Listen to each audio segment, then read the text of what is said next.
Hi, and welcome back to our Gender Plus YouTube channel. And we're, of course, across lots of other social media platforms. We thought it'd be really useful to do a check-in and see where we are 6 months since our last YouTube video.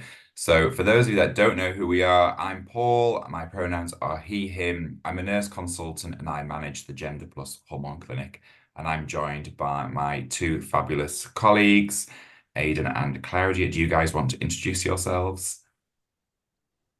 Yeah, sure. Thanks, Paul. My name's Aidan Kelly, he, him pronouns, and I am a clinical psychologist and director across the Gender Plus and Gender Plus Hormone Clinic. Hello, and I'm Claudia Zitz, they, them pronouns, and I'm a clinical psychologist and clinical lead in the Gender Plus Clinic. Great, thank you. So, lots has happened in 6 months since we last got together and put out some YouTube videos. So I thought it was useful that we come together and give some updates, both on what's happening here at Gender Plus, but also what's happening politically. We've got a new government and there's lots of challenges out there at the moment for trans healthcare. So we thought we'd share our expert opinion on this. We're very aware, as are lots of other experts, that often the expert opinion is not put out there, certainly into the press. So it may be useful for those that are listening to hear what our opinions are on this. So, in terms of Gender Plus Hormone Clinic, I guess when we last came together, we were opening the clinic and lots has happened, and we've engaged with all of our patients and service users and acted on the feedback. So, where we are now is we've now started weekly clinics. We're not just in Birmingham anymore. We're international. Of course, we have our clinic in Dublin, and I should say that most of our conversations today is in relation to what's happening with the UK service, but sometimes there is some reference to the Irish clinic. So our Dublin clinic was established before our UK clinic, and we now have a clinic in West Yorkshire.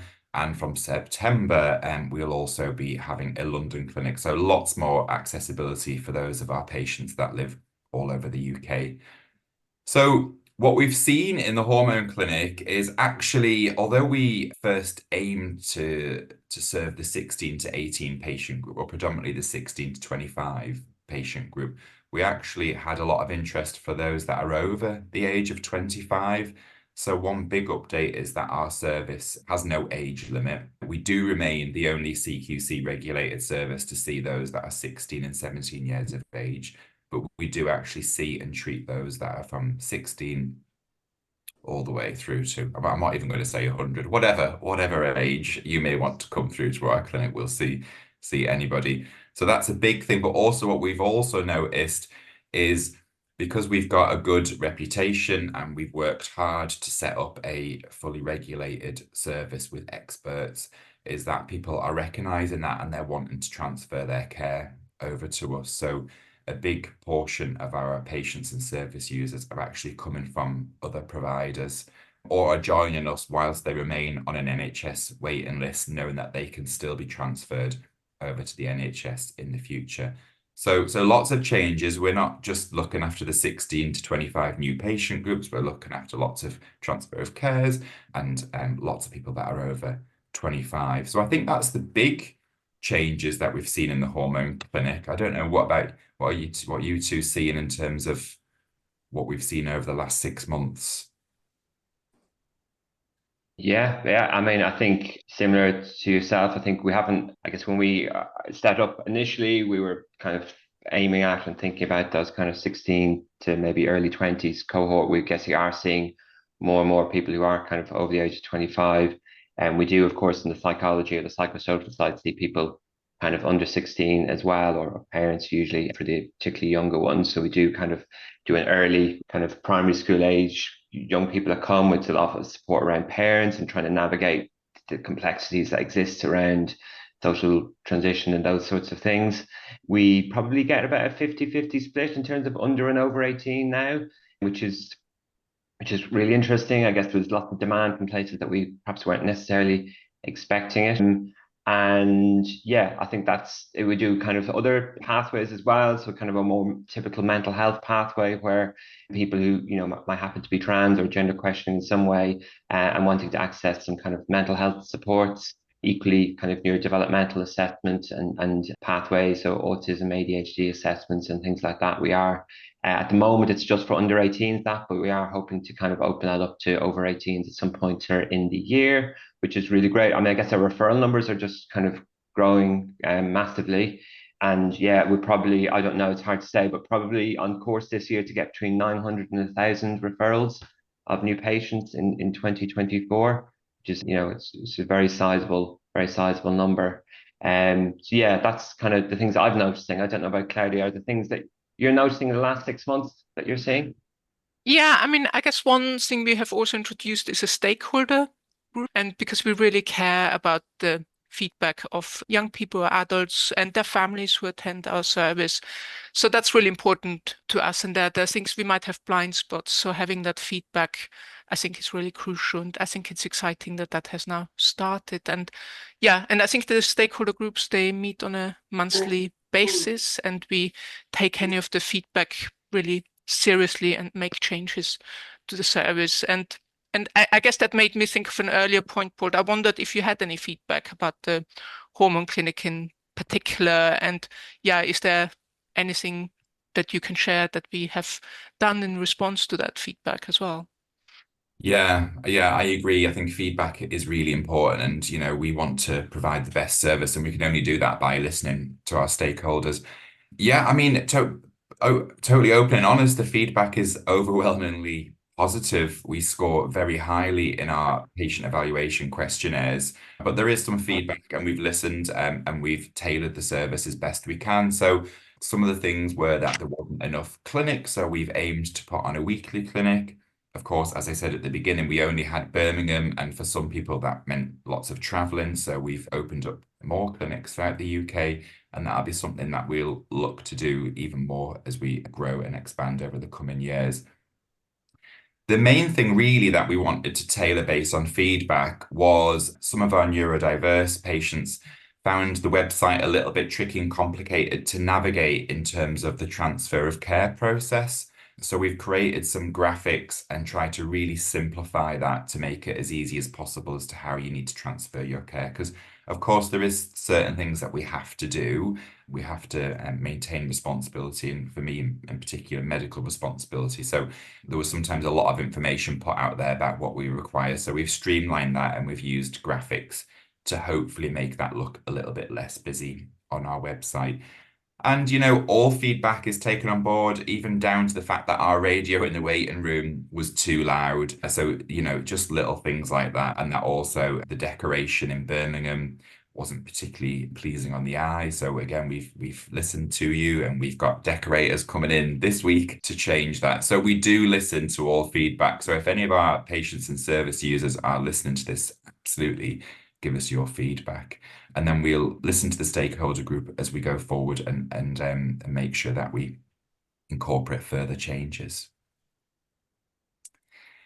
So politically, well, lots has happened in 6 months, and I think we should probably touch on that. I guess one thing we should probably just come back to perhaps briefly is the CAS report. I know we've spoken about that in the past, and I wanted just to say, in terms of an update from a Gender Plus perspective, we actually came together as a team and looked through the CAS report and created an action plan on how we could incorporate some of those recommendations into Gender Plus. It came as no surprise that we're a team of expert clinicians, that a lot of the recommendations that are in the CAS report are things that we already do in Gender Plus. And you spoke about it before, Aidan, about the mental health pathways and the holistic nature of Gender Plus. So I don't know if you want to say a little bit more about what Gender Plus offers, but based on what CAS recommended.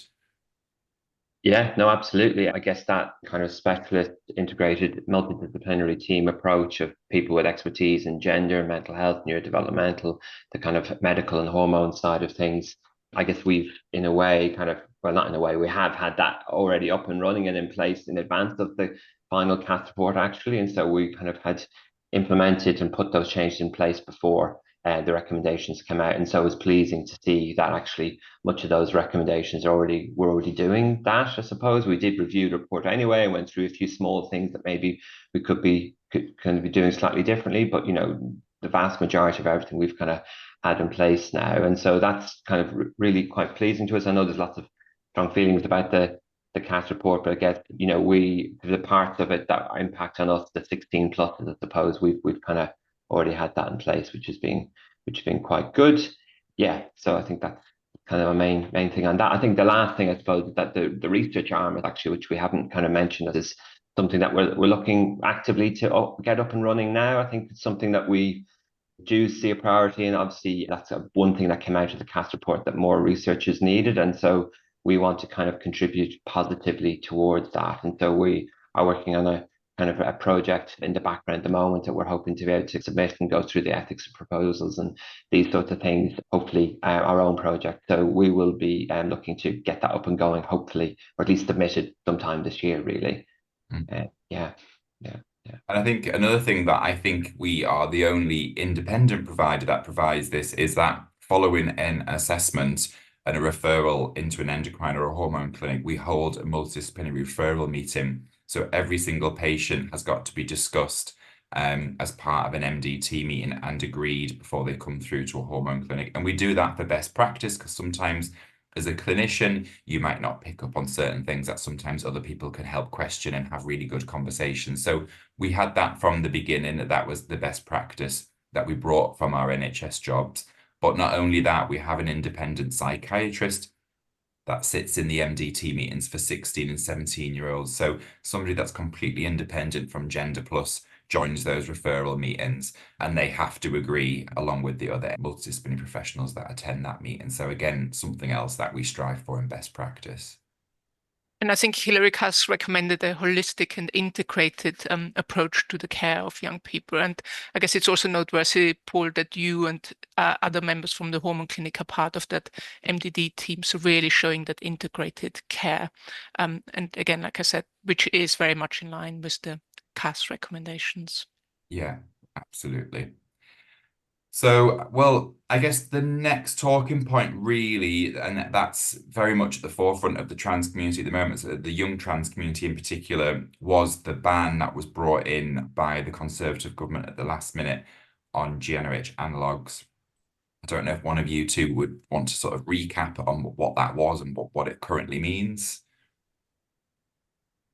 Sure. I'll give it a go. It's quite a technical. I'm not a lawyer, so I'm not going to pretend to be. But I guess it was a ban that was brought in, I think, the last day of sitting Parliament by the former Secretary for State for Health. On the last day, Parliament brought in this kind of ban of using emergency legislation to temporarily ban the prescribing of GnRH analogues, which are colloquially referred to as kind of puberty blockers, for when that medication is used for the purpose of pausing or delaying puberty. And so that was brought in. I don't think there's any consultation or public consultation. I know there's this on Friday of last week, there was the Transactional and the Good Law Project, a judicial review hearing or to kind of challenge the way that the legality of the way that was implemented.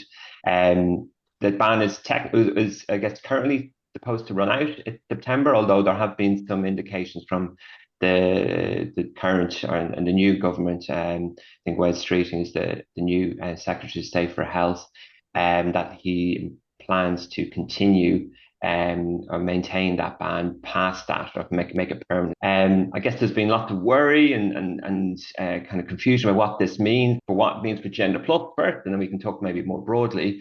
For Gender Plus, it doesn't change the way that we provide our services. There's some small things I think we need to do in line with the new processes when prescriptions are issued, but we don't prescribe that medication for that purpose. So puberty blocking is not something that we do in the Gender Plus Hormone Clinic, although we do prescribe that medication as is common practice and best practice, and particularly for those on feminizing hormones, that medication is used as an anti-androgen rather than a puberty blocker in the feminizing process alongside feminizing hormone treatment. And so we got right onto our lawyers and spent a lot of time working with them to get a letter into the previous Secretary of State, and got confirmation from the government that the ban does not impact or include the way that we prescribe that medication in as an anti-androgen and in a feminizing hormones treatment regime. So for those 16 and 17-year-olds that come to us, that we can prescribe that medication for that other purpose, which is not for puberty blocking, but for feminizing hormones. So I guess from us, we can continue with a few slight changes, but much as before in terms of the service that we offer, we just need to, I think when Paul, you're writing prescriptions, I think you need to do some slight different things now to keep in line with this new ban. But I guess then there's the wider impact. We have had lots of contact from parents and people very worried about what this means for their child who might be on medication that for the purpose of blocking puberty, but with a different service or other services. And so there's lots of worry and fear. And so we do kind of sympathize and empathize with parents and young people who might be in that position at the moment. I guess my personal position is that we don't need to involve law in the provision of healthcare. I think we saw that with the previous judicial reviews, that actually those over a different matter, but the main kind of outcome of that was that actually the medical professionals are the ones best placed to make medical decisions. And so I would kind of follow that same rationale for this situation. Actually, it's the healthcare professionals in this situation who understand the complexities, the nuances, the pros and cons of that medication, which does have, of course, as any medication has pros and cons. And so that the decision making is best left to specialist clinicians, along with obviously the young people, the parents and the families around when a medication like that may or may not be appropriate, really. But yeah, I don't know if Claudia, do you have any thoughts on that, or where things? I guess what struck me was the exceptionalism in terms of how trans young people are being regarded in terms of access to care. Because, I mean, of course, we know that hormone blockers are also used for young people, cis young people who start puberty early, and the ban doesn't apply to them. So I think it really makes one question about this different approach to trans young people. And I just want to echo what you said in terms of I've really met a lot of families where the young person, the whole family is really distressed by the ban, just saying that there are many young trans people who have started blockers, like I said, with a different provider or different providers, and it's worked really well for them, and they're living happy lives whilst kind of considering next steps. But now it feels to them like a forced medical detransition, and they're really, really concerned and distressed. And I think mental health difficulties have shot through the roof actually since the ban. So it's really, I think, important. I mean, having a legal piece of paper, but then what often gets lost is the real impact on trans and non-binary young people and their families. So it's very concerning, I think. And incredibly disappointing that, again, we've seen this argument with the CAS review is actually taken on board experts' opinion. Rushing through legislation without consulting properly and listening to the likes of those that are in the field that can actually give the opinion of what it's like, and citing evidence based on the lack of evidence is the argument behind puberty blockers. But of course, in pediatric medicine, and as a pediatric specialist nurse myself, there is many medications that there is no evidence behind in pediatrics because you can't test on children to get such evidence. So, for example, young people are placed on antidepressants, antipsychotics, contraceptive pill, lots and lots of medications that there is no long-term evidence on those, but none of those are banned. So it's this kind of cis normativity, I think, that comes into play here, and not really valuing a trans identity as a preferred outcome. And that's what we need to be careful about, and really listen to the opinions of those that work in trans healthcare. As somebody that's got a decade of experience in endocrinology, I used GnRH analogs for cisgendered young people who were in precocious puberty, and that included infants and babies from the age of 9 months, 18 months, due to a pituitary tumor that had pubertal changes that would go on blockers for at least 10 years. So we know that they're being used. They're also used in fertility medication. They're also used long-term for those that suffer with prostate cancer. So there's decades and decades of experience here. So I think that's something that we want to share with the experts. And Wes Streeton has hinted that he is going to continue with the ban and make it permanent, but that he would consult. I know all of us have tried to make contact and we've written to our own MPs. As yet, none of us have had any feedback from any of our MPs. But I guess this is an open invitation to him that as experts in this field, we would value a meeting with the new government to share our own knowledge and expertise. But also, we want to open up that they go and speak to these families and people that have got lots of experience themselves of being on this treatment. And I Rather think, than, yeah, yes. sorry. Yeah, and I think it needs to be noted that Hilary Cass herself didn't recommend a ban on puberty blockers. She recommended and asked for more research, but didn't actually say there should be a ban. Mm. And I guess that would imply that from Hilary Cass's point of view, that blockers may be helpful, but we just need to find the evidence base for that first. And so it doesn't, saying let's do research into this doesn't imply that something is intrinsically unsafe or going to be medically harmful in any way. And so that's why I think that the nuance of the healthcare clinician being able to weigh things up, think things through, is missing when you get people who aren't experts in the field weighing in and putting blanket bans in place. And I think what we also have to remember is, I know, Paul, you talked about people at different age groups going on GnRH analogs, really young children and maybe older people with prostate cancer and things like that. There are also adolescents being prescribed GnRH analogs, but for other reasons in adolescence, because often the critics also cite, it's like the prescribing it during puberty. That's kind of exceptional, the differences. And there are examples I know of in specialist children's hospitals across the UK, that there are other people who aren't trans, but are being prescribed that medication at the same sort of age, 12, 13, 14. But that isn't impacted by this ban either. And so I think, we need to delve into the details and trust the people, the experts with the expertise, I suppose, really.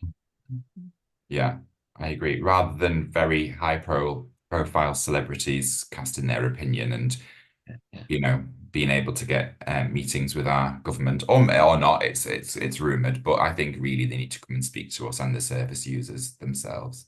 I think the example you're giving is in DSD, differences of sex development. They're used as well. Yeah, so they're widely used. And if we're going to do bans on medication citing lack of evidence, there would be a very, very long list of medications used in pediatrics. Yeah.